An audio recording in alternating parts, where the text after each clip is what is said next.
Yo, what is going on, Cover One Crew? Welcome back to the show. Everybody is good, man. Turkey Day week is upon us. Unbelievable how fast the season does roll by. What a contest it was on Monday Night Football. The Chargers, I don't know what the hell happened to them, man. They started out the gates really well, and then they just went to sleep. And Lamar Jackson and the Ravens just took over. Unbelievable. What are we talking? Must-add players. We got to talk about who we need to pick up. 2 more weeks left until the fantasy football playoffs. So, I mean, obviously the waiver wire is quite thin. Your trade deadline has likely passed you by, but there still are players that we can hedge bet with because more injuries did transpire, and we can get some of these players on our board. Let's talk these running backs first on the board. Gus the Bus Edwards. We saw J.K. Dobbins go down with that injury on Monday night. He rolled up weird, man. They tried to tackle him. They did bring him down, and they twisted him up, and his knee kind of tweaked. He was in kind of a brace as well. Did not return to that contest. That is a concern with his injury history on his knees. Not a good sign for a J.K. Dobbins. He could potentially be out this week and coming forward. So Gus the Bus Edwards would likely be the defaulted #1 back, along with a Hassan Haskins, and then a Vidal as well would be entered into the mix as well. So if you're looking for the ground and pounder, it's got to be a Gus the Bus #1 off the board. 29%, almost 30 points. So he hasn't been utilized a lot. Spent some time on the injured reserve himself. So, I mean, it's going to be difficult for them to run the football because Gus isn't necessarily the guy that's going to fit the mold in this offense. JK was the perfect running back for this Harbaugh offense. But, I mean, if we're dying for running backs at this point, Gus the Bus definitely a priority 1 on the waiver wire just in case if a JK is out for quite some time. Jeremy McNichols, #2. We saw Austin Eckler get lit up with that big hit at the end of the game. He's in concussion protocol, likely going to miss this week as well. Keep tabs on that. And then B-Rob also went down with an ankle injury, so we could see some pretty significant touches for a McNichols this week as well. So he is definitely another priority running back we need to pick up at this point just in case injuries do fail B-Rob and an Eckler this week, and we are in a pinch. Luckily enough, there's no bye weeks this week, but we will be going into week 14, another bye week Armageddon, so definitely you got a hedge bet in that sense. Tank Bigsby on the board. The Jags coming off the bye week. He was dealing with injury as well, so definitely keep tabs on the medicals on a Bigsby as well. Etienne and Bigsby definitely have seen better times since Trevor Lawrence has been down with that injury. Lawrence, they said they're going to continue to evaluate his shoulder as they move forward this week. If Lawrence is back, Etienne and Bigsby definitely still have a good, decent role versus matchup play at this point because the Jags right now, they are not a good quality team, but again, volume upside is key, and then Bigsby with the red zone appeal definitely does sit here. Jerome Ford, 42% owned right now. We saw good Nicholas Chubb finds his way back into the end zone in the snow globe game on Thursday Night Football, but at least Ford still got some touches, 42%. I mean, he, again, just going to be one of these guys, if you're really in deeper leagues looking for the 5 to 7 points, he could potentially be that guy because they still will continue to split touches as the Browns season is in the pooper right now. So I'm telling y'all, Ford still does have some standalone value, but it's not like it was when Chubb was not playing. Already covered the Hassan Haskins situation. I mean, deeper leagues, once again, we'll see what the word is on a JK, but Haskins and Vidal definitely the 1-2. I would likely want to say it's going to be Gus Edwards and a Vidal, but Haskins definitely is a decent goal line back and would vulture some touchdowns. Zach Charbonnet, we saw Kenny Walker the 30 was dealing with some injuries on the sideline on this contest versus the Cardinals. Finished the contest no worse for wear, but a Charbonnet is definitely one of these dudes. I've been preaching it. Kenny Walker definitely gets nicked up, and Charbonnet is one of these guys. He's an instant volume RB1 for fantasy football. If a Kenny does go down with an injury, he needs to be owned. He's under 50% in majority of leagues right now, so if he is sitting there, I'm definitely grabbing him off the waiver wire. Amir Abdullah is doing like the retirement tour. Unbelievable contest. I picked him up in a couple leagues because I was dying in bye week trouble. He got me wins, man. I went 9-0 this week, baby. Going to the playoffs on a high note. You got to love it. All my leagues just hit it in a big way, and Amir Abdullah in 2 of them definitely helped out the cause. Over 15 points in majority of half PPR leagues. Very good day But we'll see what happens with a Matty, with a Zeus White, and we'll see how it does go down because now you got a Desmond Ridder. That's why I got him kind of down the board a little bit. Minshew's done for the season. Broken collarbone, so now we got to roll with a Desmond Ridder. It is not looking good. Maybe they go pick up a Daniel Jones. Daniel Pennies because he cleared waivers. So we'll see where Danny does go at this point. He says he wants to go to a contender, so we'll see. I highly doubt the Raiders. They're looking for the picks rather than having a competitive quarterback come and play, even though Pennies isn't necessarily that guy. But Amir Abdullah, at least at the time being, he is the volume guy. You're going to get your touches. Even garbage time appeal is here in the PPR upside. We just got to temper the expectations because if Matty is playing, if Zeus is playing, I mean, these Raiders are in a heap of trouble anyway. Justice Hill, he found his way into the end zone this week as well on Monday Night Football. Very good. Again, very difficult to trust week in, week out, but when he hits, he does hit, man. 13-plus points on Monday Night Football. He's got 83 on the season, 33% owned. Again, flex appeal in deeper leagues definitely does reside here. He is definitely hit and miss. It's like 1 out of 4 games, 1 out of 3 games. He does give you decent point totals to help lift you above. But his role isn't going anywhere. They do sprinkle him in passing, situations, screen passes, and he does make plays in the open field. Justice Hill is definitely one of these guys. Anything happens to Derrick Henry, he gets a massive amount of volume. Tyler Algier down the board now with these guys at this point. Only handcuff appeal for me. Algier only if something happens to a Bijan. Outside of that, Bijan's been running wild. They've been utilizing him like Christian McCaffrey these last several weeks. You got to love what's going on with Bijan, so it does drop in Algier down the board. They have not been utilizing him as much like they did last season. Roshan, he is only the TD vulture, similarly to what Gus the Bus was in like Baltimore. He might pick up steam now. They're starting to utilize him inside the goal line. Not a bad deal for him. Get some, touchdown exposure, but he's going to be very difficult to trust. It was like, 2 carries, 3 yards, and a touchdown. Like, that's going to be your line majority of the time. So if you want to, bank on that, I don't want to really do that, but he's definitely on the watch list at this point. Trey Benson failed us last week. Like I told you, I wanted to see a lot more from a Benson, see how this offense was going to continue to utilize him, but the Cardinals could not even get their run game going with a James Conner last week. Big disappointment. They play very bad on the road. At home in the desert, they play like lights out. Completely 2 different teams on the road and at home.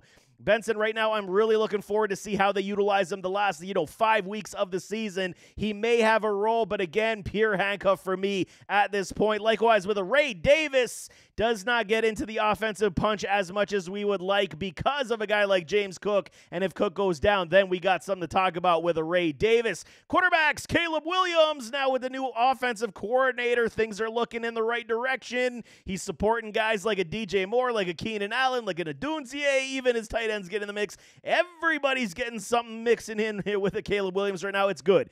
Caleb is still growing. He's making some mistakes. We saw him, sit in that pocket for 12 seconds? Throw the damn ball away. Fight for another day, Caleb. These are the growing pains you will see from a rookie. He's just trying to keep it going. It's not college anymore, buddy. You got to understand that. So he will learn. I'm definitely, encouraged by what I saw these past 2 weeks with the new offensive coordinator. Caleb, 53% owned, got you over 24 points this week. Definitely, if he's there, he's more than a streamer at this point with this new offensive system. So hopefully it does continue in the right direction. Caleb is definitely a great streaming quarterback. Jameis Winston, the national treasure, man. How can you not like this dude? Like I said, I'd be friends with this guy. I'd go out for beers with this guy. He's awesome, man. He just makes everything fun. And okay, he's going to get you the roller coaster game, so definitely on matchup appeal versus weaker teams. Jameis can absolutely be trusted if you're struggling at the quarterback spot. Super flex leagues, if he's on your waiver wire, likely not, but I mean, it does, harp to say that he may be there for you. 21% ownership, almost 90 points. You could do a lot worse than Jameis, but you got to expect the turnovers and fumbles will come with his game. There is no question. Derek Carr and these New Orleans Saints coming off the bye week after a big win. It's going to be Alvin Kamara, it's going to be Taysom Hill, and then they're going to go deep with MVS. This seems to be how this offense is going to move. Derek Carr is back on the radar. At least if they're going deep to MVS, they're likely getting Chris Olave back in a couple weeks as well. So at least they're going to keep moving, and Derek Carr is going to have some standalone value at the quarterback spot once again. Russell Wilson feeling dangerous. Not so dangerous anymore, man. Only like 13 points last couple games. Don't really like it right now. So it is, and they're going into more divisional contest. AFC North football football is a grind. So if they're playing any of the divisional games, not really digging what Russ is putting down because he just can't support it, and this offense is very stagnant at the point. But I mean, if you're stuck, I get with Russ, at least he gets you the 15 points, and then you could go home and say, he gave me 15. That's okay, man. Drake May, he's seen better days than last week. His offensive line is in shambles. Did not want to block for him. He was visibly frustrated as that game ended. He just wanted to keep playing. I got so much faith in a Drake May. Give this man a year, and you're going to see what I'm saying. Rebuild that offensive line. Give him a true number one wide receiver. Rumor has it T. Higgins may be on the radar for these New England Patriots. That would be absolutely something else to get a T with a Drake May. You absolutely understand where I'm going with this. But Drake May is a solid quarterback, man. The footwork, the decision-making majority of the time, but you can see on those interceptions he is throwing. He is trying to do too much because he's not working with a lot, man. So give him a break, but matchup play for Drake May still continues for the streaming upside. Tyrod Taylor is on my list only because if you are in deep leagues, super flex leagues, and you're, stuck for quarterbacks, rumor has it Aaron Rodgers could be benched for the rest of the season, IR'd for the rest of the season, as they're going to ship him out of town at the end of their regular season, or at the end of their season this year. But, I mean, Tyrod Taylor, you're not going to expect much. At least he can still run around, throw a good deep ball from time to time. He's got weapons like a Devontae Adams and a Garrett Wilson, so we'll see. Maybe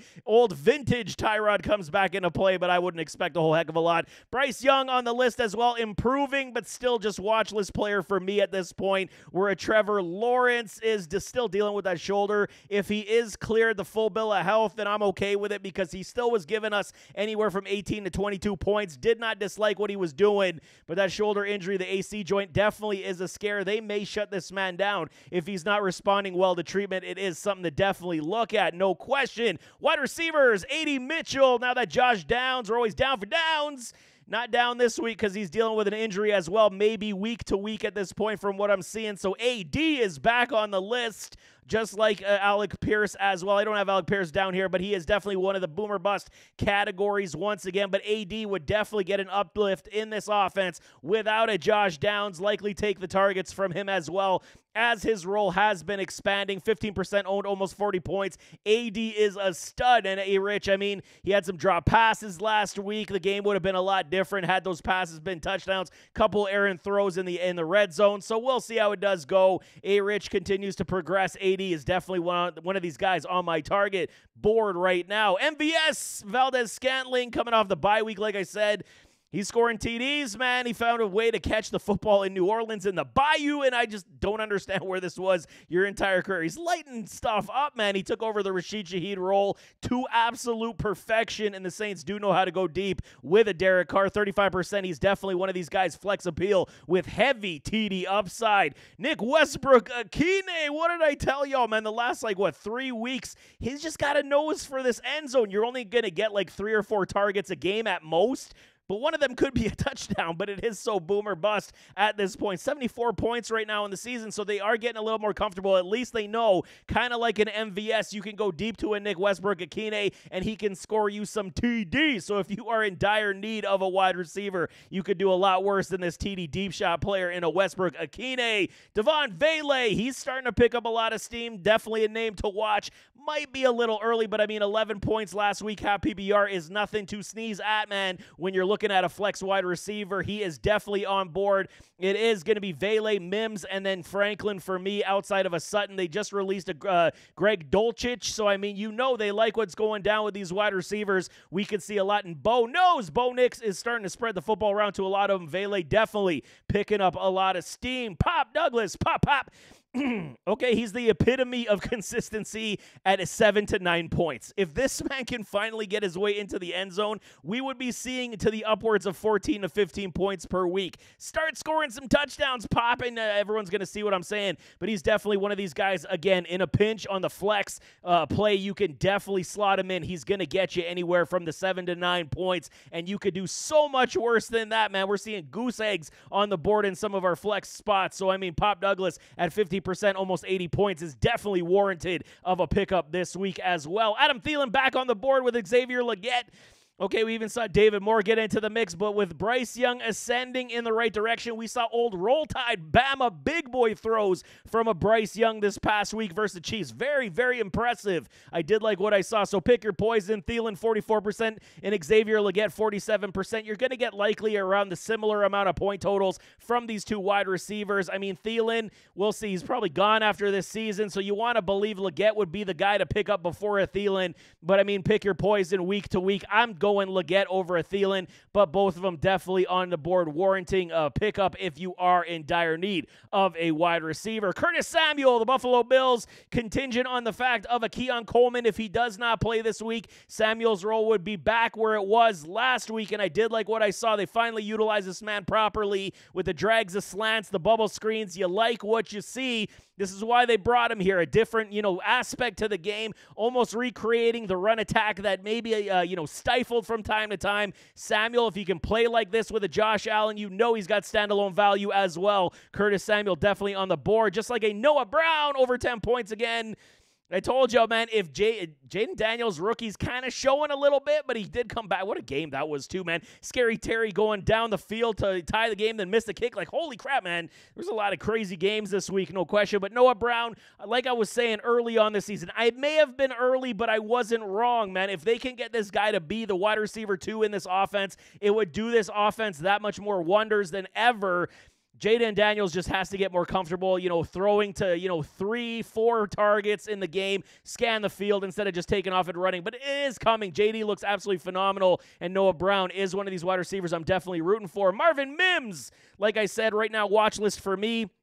He continues to grow. His role continues to grow as Sean Payton is the master. We got to give him his credit where it's due. He's getting all these wide receivers involved, and Mims is a speedy one from OU. Loved him with the Sooners. Absolutely loved it. Don't know why they put the shackles on him in Denver, but he's starting to pick up steam as well with Avele. These two guys are very, very good with a lot of speed and playmaking ability. And then Trey Tucker just down the board on the watch list. I'm not really endorsing it at this point. With a Desmond Ridder, if it was Minshew, maybe, but I mean, it's just not enough balls to go around. He's just on the watch list for me at this point. Tight ends, finish it off. Zach Ertz, 55%, almost 100 points. Scored himself a tutty this past week. And like I've been saying, he's been a straight consistent baller for us all season long. When it comes to the tight end spot, you're talking 7 to 9, and then getting into the end zone, it goes over 15. This is what Zach Ertz has been basically for the entire season with the Daniels. Okay, 55%. He's likely gone in most of your leagues at this point, but if he is there, definitely, and you're struggling for tight end, point totals, he's definitely one you got to pick up and play majority of the time. Cole Kmet back on the list, like I said, with Caleb Williams and this new offensive coordinator. At least we saw Kmet get some more targets this past week, but there are so many mouths to feed, so you got to think, he's going to see the haircut more often than his wide receivers, especially with Keenan Allen getting back in the mix. I don't know how consistent that's going to be with Keenan moving forward, but at least Kmet's back on the radar. Tight end's been so tricky this season. You got to pick up and stream where you can if you are struggling in this position. Like I'm saying, Austin Hooper is on the board, caught, 13 points this past week from a Drake May. Seems to have great chemistry with a May, better than a Hunter Henry at this point, but he is the forgotten man, and Drake May's being instructed to take what the defense gives him, and Austin Hooper's just roaming free, scoring points, so he's definitely on the board, but it's very much high risk, high reward at this point. Mike Gesicki, likewise with that as well, with the T. Higgins back, his target share gets massively downgraded. So it is pick your poison at that point, but I mean, we're looking for anybody at the tight end spot that can give us some meaningful point totals. Gesicki's still on the board. He will get his red zone shots from time to time. Hopefully we get at least 4 targets a game and get you, 50 yards? That's kind of where you're going. 4 receptions, 50 yards. Pray for a touchdown from a Mike Gesicki. Noah Gray, is this for real? It feels like Andy Reid is saying, I got to know if I got a replacement for Travis Kelce because he's probably going to retire at the end of the season. Noah Gray looks good, man. Almost 70 points. He's roaming free, looking like Travis Kelce clone of youthful days. Got some speed, got some hands. He's separating in the red zone. Noah Gray could be the real deal, man. So, I mean, Dynasty Leagues, hopefully you guys got him because he's definitely one of these guys keep your eyes on. But 6% owned right now. Not many people want him. Many people are trusting it. And rightfully so because there are so many weapons. But if Kelce does go down with some injury, Noah Gray is definitely going to be a tight end 1 with the Kansas City Chiefs. Luke Schoonmaker found his way into the end zone. You guys know, been preaching this guy. Love his game.